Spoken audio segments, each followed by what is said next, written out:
his glasses are starting to like fog up. So it's getting pretty emotional in here. Welcome back to an episode of Noosh Natter, featuring special guest Max Ross. Hi everybody, I'm Lucius. Today I got Mr. Ross. I'd like to start off by thanking you for joining me. Mr. Ross is an amazing art teacher / photography teacher who's been teaching for about 2 years. A great teacher overall, but we're not going to focus on that today. Today we're going to focus on his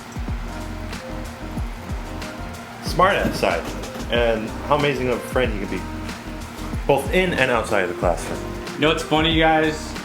The first day, it was like the first quarter that I had Lux. He just sat in the back of the classroom, didn't work on his assignments, and he was the student that I would have to go up to and constantly say, "Are you gonna do your work?" And he just wouldn't leave a real reply. And then when he said he did his work, I don't even, what kind of photos did you turn in? Weren't they just like images you copied off the internet or something? Or I don't know. And he had the kind of attitude where I didn't know if it was like a real joke or if he was just trying to give me attitude, you know? Well, look at me now. I still don't turn anything in, but we're best buds. This is evidence that things can flip. Because he was the most frustrating student, now we're buddies. Moving on to our next topic. At the start of this podcast, I'd like to call it Fresh Beginnings. And what better way to fit in with this episode than talk about our beginnings? Would you like to talk about how it was when you first came to the school? Well, I used to work at this school. I used to be a substitute teacher, so I used to sub over here, King K and Baldwin. It was mostly King K and here. But this was always like a school that showed more of like it's weird to say respect. I don't know, it was the most mellow school that I worked at. And then last year was the first year that I had a full year-long job teaching. It's definitely more of like a family vibe at this school compared to the other ones I've been at. It was kind of a struggle getting used to teaching because it's like you always. It's like I remember the first week of every class that I had last year. Like I thought I already knew what the students were like. Like I'd look around the room and just like a glare a student would give me, I'd already be like, okay, that student's gonna hate me. And then another student that would give the opposite. I'm like, that's gonna be a great student getting all their work done. And usually that would flip completely. So this is that last year, kind of. But this year has been way a step ahead from last year. That now I know more of the subject that I'm teaching, and also know how to interact with the students a little more better than previous years. I'm still learning. I can say I was surprised too when I came here for the beginning of the year. I think just coming to high school in general, it was way different than how I expected it. Mainly because in the mainland, building up to high school, all the previous years you're just always told like, oh, you're so screwed, it's going to be the worst, the teachers are going to be really hard, there's going to be fights here and there. And that really put a terrible image in my head of what high school had for me. But when I came here, it was way more chill. Yeah. I had terrible expectations, and I was proven wrong incredibly hard because not only is the island education thing pretty, it applies to some kids, but for the most part, they're way smarter here than I would have thought. Yeah, they offer a wide variety of classes that I didn't think they would, and they actually have smart people. But the school aside, I don't know what it is, but it's way more mellow here, and I was really glad to have that happen because had it not been, I probably wouldn't have made it past freshman year. This guy too. I didn't meet him until my junior year. What'd you think? I thought he was a complete jerk, and then... Why? Because I kept coming up to you telling you to do your work? Pretty much. Because he was like 5 assignments due and he didn't do any of them. Like, what else does a teacher do? But over time, we became closer, and I figured out that wasn't the case. He's not a complete jerk. He has his reasons. What's the reason? Anyways. What's the reasons? Explain the reasons. Because I think that's the thing too. You seem to know a lot. You're kind of a know-it-all. No.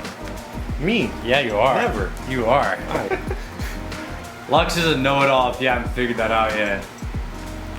Small kind. You can't really tell him things because he already knows everything. Anyways, eventually I found out that wasn't the case. It was just me, which was the problem.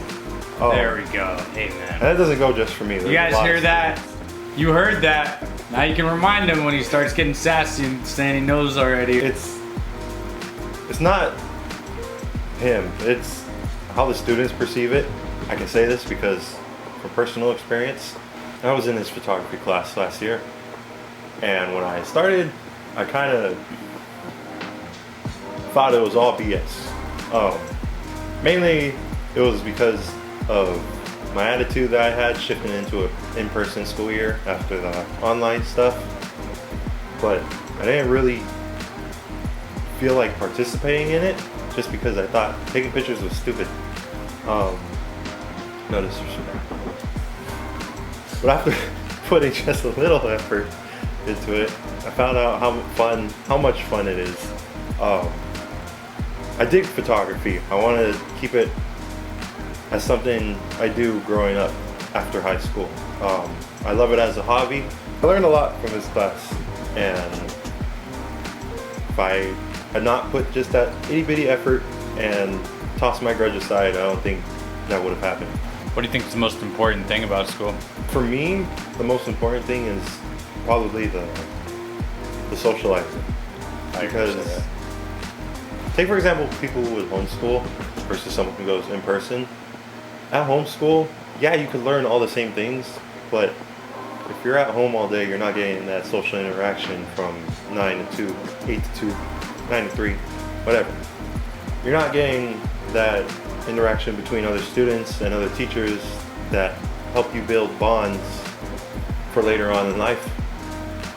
Come adulthood, you're just gonna be weird. Yeah. I homeschooled for 8th grade, but moving back into in-person freshman year, I had absolutely no clue what to do because I missed out on a whole year of that social interaction stuff. So I definitely say that socializing is one of the most important things in school.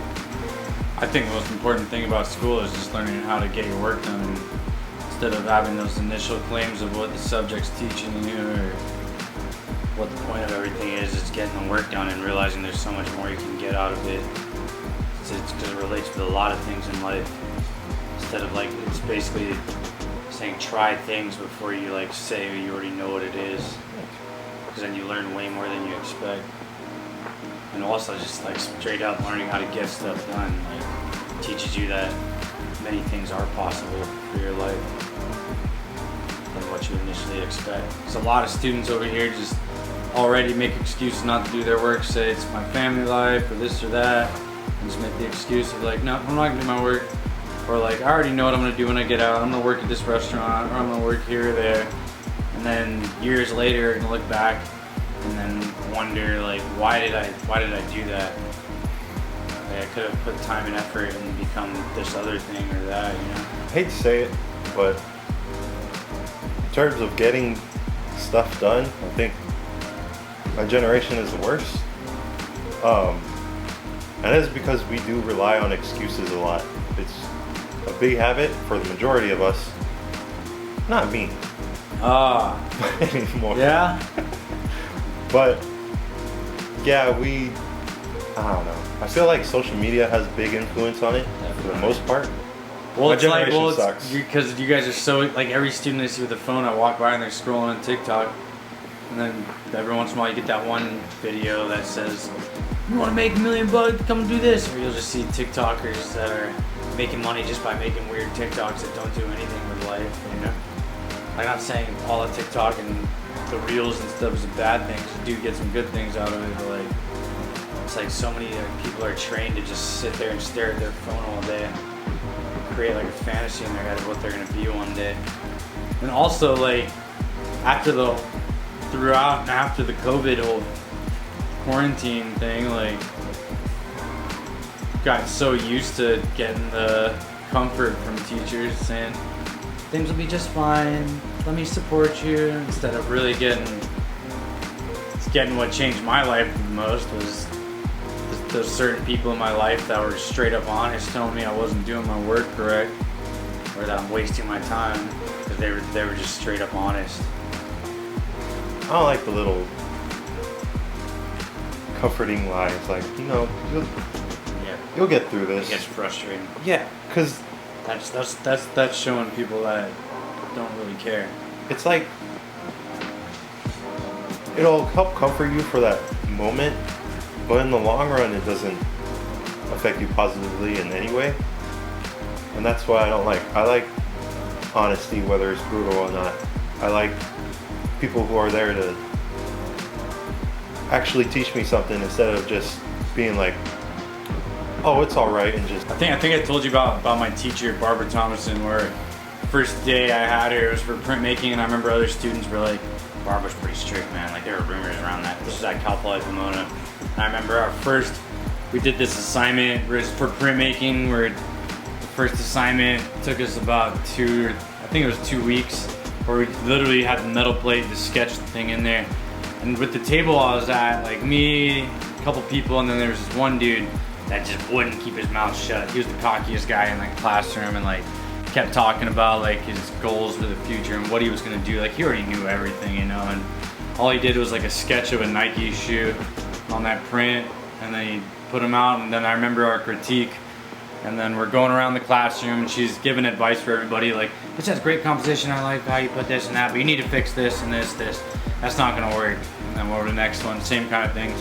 Finally came up to his, and you could tell he was proud of his, because it did come out pretty clean, but it was just a shoe. And she goes and says, what the hell is this?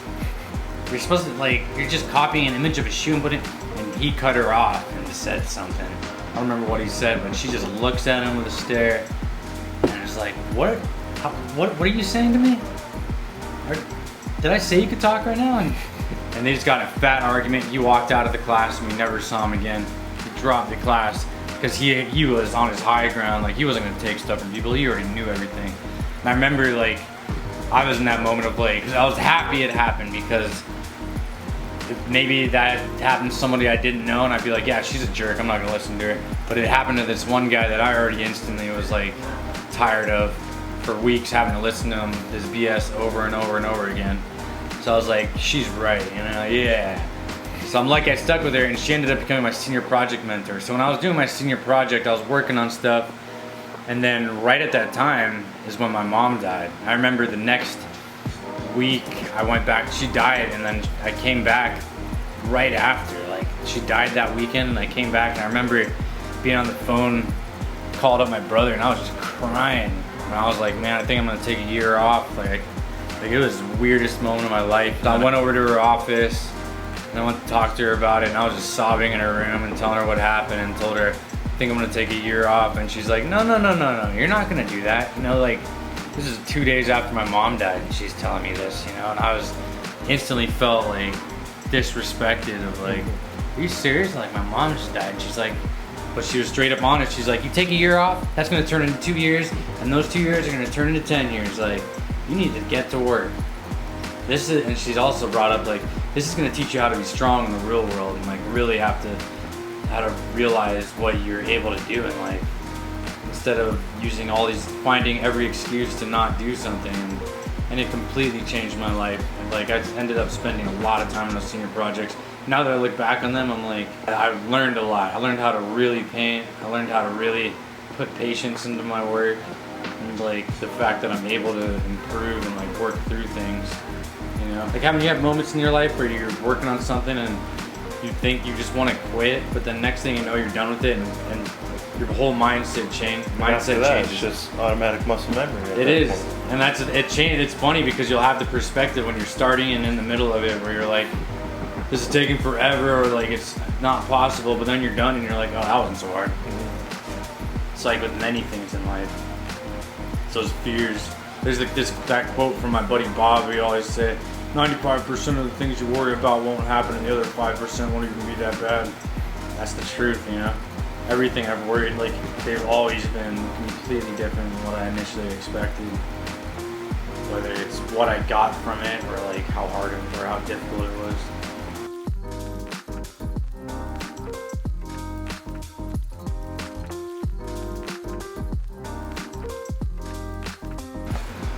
That's all we got for today. Today I will not be asking Mr. Ross about his dreams and future goals because we don't have time for that. But I would like to personally We don't have time for my future dreams and goals. I would like to personally thank you for joining me today. Would you have any words for the peoples? Get your work done. Quit making excuses. You heard it here, folks. Get your work done, quit making excuses, and that's Thank you, guys. Thank you for tuning in. Catch you next time on Noosh Natter.